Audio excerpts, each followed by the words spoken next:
Selama pertengahan dan akhir periode Permian, atau sekitar 252 juta tahun yang lalu, masa di mana hanya yang paling ganas yang dapat bertahan hidup.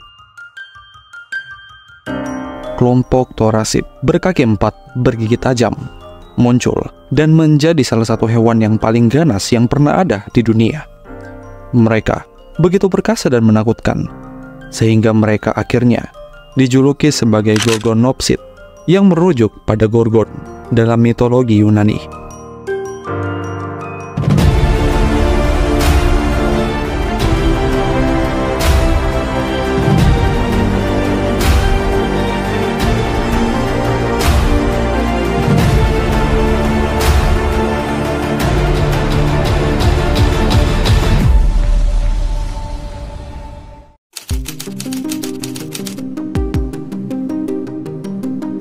Pada akhir abad ke-19, di dekat sungai yang tenang di Rusia, sisa-sisa dari kelompok Thorasip atau Gorgonopsid yang terbesar dan bisa dibilang paling mematikan di antara semua yang ditemukan, Inos transevia. Namun meskipun ditemukan pada akhir 1800-an, baru pada tahun 1922, ia dideskripsikan dengan baik dan diberikan nama sebagai penghormatan kepada ahli geologi Soviet, Alexander Inos transevia. Predator purba ini diberi nama Inos transevia alexandri.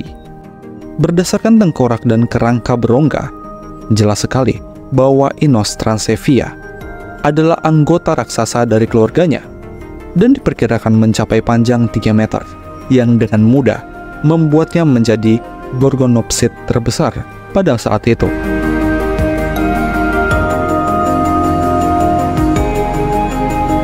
Namun pada tahun 1930-an, Gorgonopsid lainnya yang berasal dari Afrika Selatan ditemukan. Bukan hanya genus Afrika terbesar yang ditemukan, tetapi juga cukup besar untuk menantang gelar Inos transevia sebagai Raja Gorgon. Dan itu adalah Rabbit Gea. Ia memiliki tengkorak raksasa yang membuat banyak orang percaya bahwa ia lebih besar dari Alexandri, atau setidaknya dapat menyamainya. Namun, Alexandri tidak sendirian dalam pertarungan memperebutkan mahkota Raja Gorgon, karena ada spesies lain yang ditemukan di kemudian hari di Prancis, Inos transevia latifrons. Jika spesies lainnya adalah raksasa, maka yang ditemukan di Prancis adalah Titan, karena tengkoraknya adalah tengkorak Gorgonopsid terbesar yang pernah ada, sebab berukuran 60 cm, sekitar 2 kali lebih panjang dari tengkorak serigala abu-abu. Dan karena ukuran kepalanya, ia diyakini memiliki panjang lebih dari 3,35 meter, menjadikannya Gorgonopsid terbesar hingga saat ini. Ahli paleontologi yang menemukannya menyadari bahwa ini adalah spesies baru karena memiliki moncong yang lebih rendah, lebih lebar, dan lebih sedikit gigi. Kemudian, lebih banyak spesies lagi yang akhirnya ditemukan, seperti Inos transevia uralensis, yang terkecil dari ketiga spesies tersebut.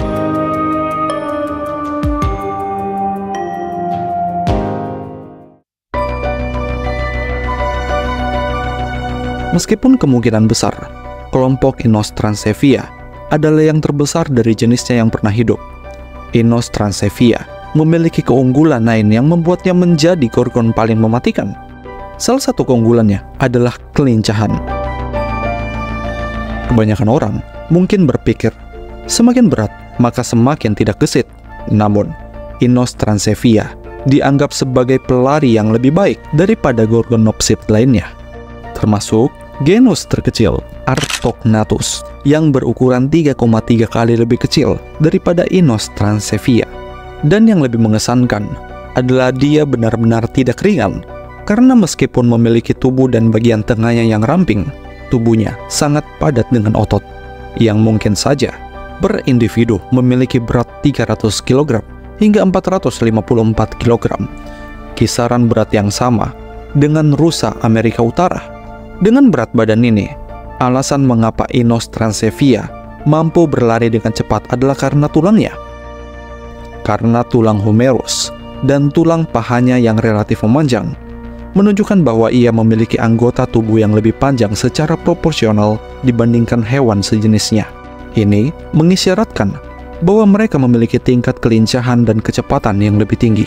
Kemampuan berlari yang ditopang dengan tulang-tulangnya memungkinkan Inostrancevia dengan mudah mengejar mangsa dan menangkapnya menggunakan kaki depan dan cakarnya yang kuat. Kaki depannya sangat kuat dan kekar dibandingkan dengan kaki belakangnya, menunjukkan bahwa kaki depan sering digunakan. Selain kakinya, Inostrancevia juga memiliki senjata lain untuk memburu mangsanya, senjata yang jauh lebih mematikan dan ampuh, gigi taring yang seperti pedang. Gigi taring yang menonjol adalah ciri khas Gorgonopsid manapun, meskipun Inostrancevia membawa ciri khas tersebut ke tingkat yang lebih tinggi, sebab mereka memiliki gigi taring yang sangat besar, dengan gigi taring di rahang atas yang berukuran 15 cm dan cukup tebal dan kuat. Namun, kekuatan gigitannya kemungkinan besar lebih lemah daripada beruang hitam dan tidak mampu menghancurkan tulang. Meskipun tidak memiliki kekuatan untuk meremukkan tulang, Inostrancevia masih merupakan pemburu yang sangat aktif dan dapat menggunakan gigi taringnya dengan berbagai cara. Beberapa ilmuwan percaya bahwa Inostrancevia berburu dengan cara mengejar mangsa, lalu mencengkeram dan menggunakan giginya untuk mengiris target yang lunak, seperti pada bagian leher dan perut mangsanya, sehingga dengan cepat mereka dapat memangsa mangsanya.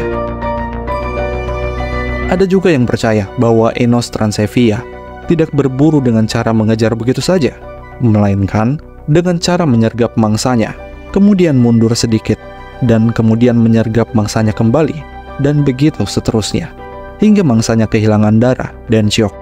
Taktik menyerang dan menyergap kemudian mundur ini umumnya merupakan ide yang lebih disepakati, karena rahang Inostrancevia tampaknya cocok untuk cara itu. Selain itu, karena bersendi ganda yang memungkinkan Inostrancevia untuk membuka mulut dengan sangat lebar dan memberikan gigitan besar yang dapat merobek potongan daging yang cukup besar juga. Meskipun dalam beberapa tahun terakhir telah terjadi pergeseran anggapan bahwa mungkin saja Inostrancevia menggunakan taktik gabungan dari kedua taktik tersebut, yaitu serangan dan sergapan. Selain itu, kemungkinan besar Inostrancevia juga bertarung dengan hewan lain dari jenisnya dengan menggunakan kaki dan giginya untuk memperebutkan dominansi, makanan, atau calon pasangan. Dengan gigi pedang yang mematikan dan ukuran yang besar, tidak diragukan lagi bahwa Inostrancevia adalah predator puncak pada masanya dan merupakan karnivora terbesar di zamannya yang menguasai Permian sekitar 259 hingga 252,3 juta tahun yang lalu.